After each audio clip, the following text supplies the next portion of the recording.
Thank you, Mr. Chairman. And, by the latest estimates, last year opioids took the lives of over 70,000 Americans. And I want you all to stop and think about that startling number. The opioid war has taken more lives than the Vietnam War, when you think about this.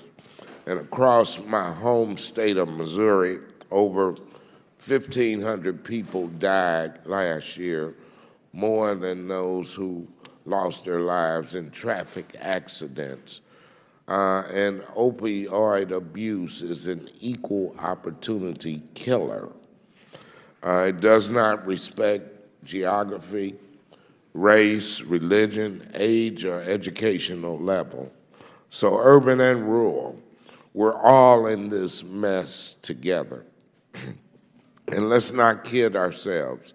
Only with a substantial increase in federal support and a national commitment to expanding community-based treatment will we have even the basic tools to combat this epidemic.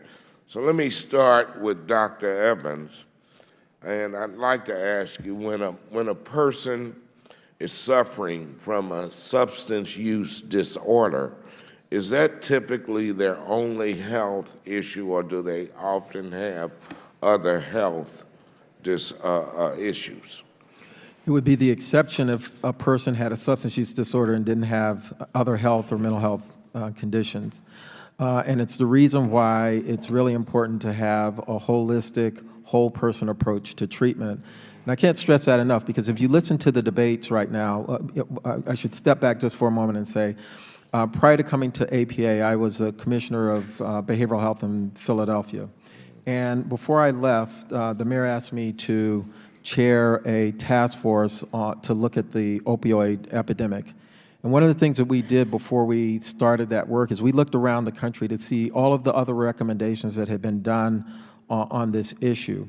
And if you do that, what you will find is that there are a narrow set of recommendations. And frankly, I believe that we have oversimplified this problem. It is a tremendously complex problem.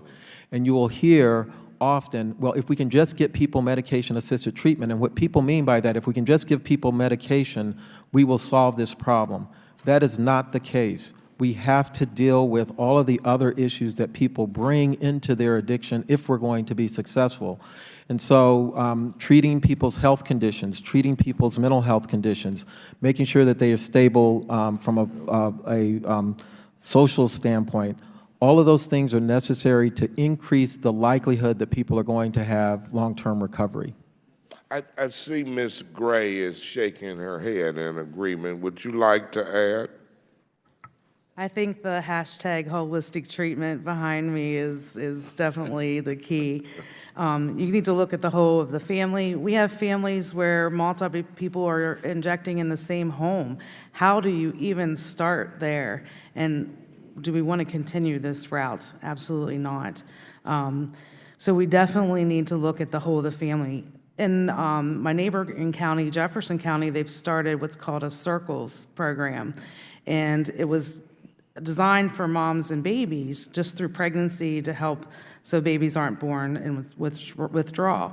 But they found that the moms loved the support so much they wanted to stay in their groups even after delivery. And they look at the whole of everything, the child care, getting clothes and their hair done so they can go to job interviews.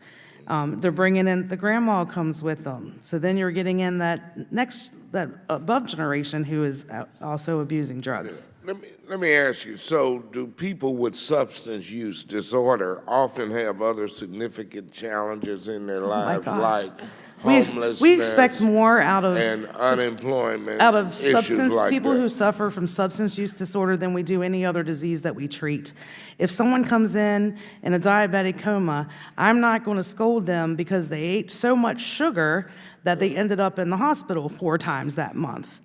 But yet, if somebody comes in and has overdosed and relapsed, we shame. The way we approach people, we keep people from getting care. People will come through my lobby when they first engage with us, Grown men will walk out with tears running down their face because they haven't been treated like a human being before. Let me ask Dr. Olson real quickly, do you see those similarities too? Absolutely, and I think that is one of the reasons why we also need to be very cognizant of what the goals are in treatment. Initially, the goal, particularly for opiate use disorder, is we want to help keep people alive, and that is where medications have such an important role. And so the National Academies actually came out with their recent report calling medications and treatment with medications medication-based treatment. And then you wrap all these other things also kind of around that to address all those other conditions that have been mentioned. I also just wanted to reference one thing, which is that in terms of the question around treatment and treatment standards, you know, you've heard that hospitals, emergency departments, people show up in different places. They're not necessarily going to walk into an addiction treatment clinic immediately. So we need to have healthcare professionals who are educated to be able to start treatment wherever the person walks in the door. And we need to be able to standardize the treatments across the specialty treatment settings so that when people go to a specialty addiction treatment center, whether it is residential or outpatient, the people, not only the individuals themselves, but their family members and payers and others know what it is they're going to be getting. And that is another really key part of the CARE Act, is that it speaks to standardizing the care that is provided. Thank you, and Mr. Chairman, my time has expired. Ms. Miller.